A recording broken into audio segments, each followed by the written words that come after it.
So guys, remember Yusa? He has two fragrances. Inside story is I messaged him today and there are only 3 or 4 bottles of both of them left now.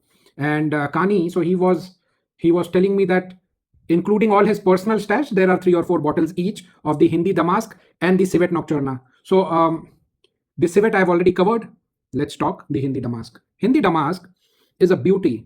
It's something that grows on you actually. It's not, you don't buy it off just the top notes. This is a very well priced. I think it's $220, and it is, the juice herein is amazing, phenomenal work.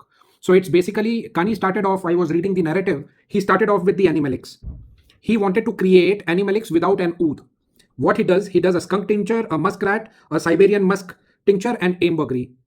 Now he starts blending this together. He comes across a beautiful Turkish rose, and that Turkish rose he adds to it, and it's a beautiful blend. But then there's still something missing.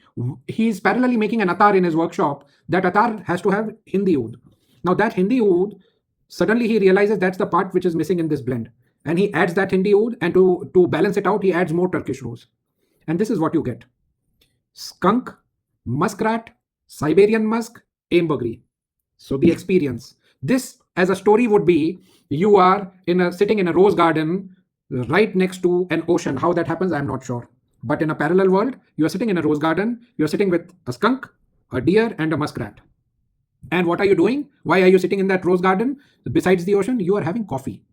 Beautiful coffee you are having. And this coffee, this opulent coffee, is so enjoyable with the company and the ambience of the rose garden and the ocean that just spray this and you are in that coffee party. So that's how beautiful it is. This is going to be the wear for me for the night. Hope you guys like my new haircut, and I'm going to enjoy this. So you don't need to spray too many from Kani because these are potent blends. But I feel that these need to be talked about because at this price point, this was 220, and I think the other one was, the Civet was 250 or 280, but they are value for money. These will not come back again. Maybe with different naturals he makes something else, but this took a year of aging, after which these blends were released. He does not do it in half measures. So if he releases something new, it will not be this. So these are rare commodities at great prices. Go for them. Connect with Kani at Yusa Aromatics, and you'll be able to thank me later. But Hindi Damask and the Civet, those are beautiful blends. Check them out. Thank you.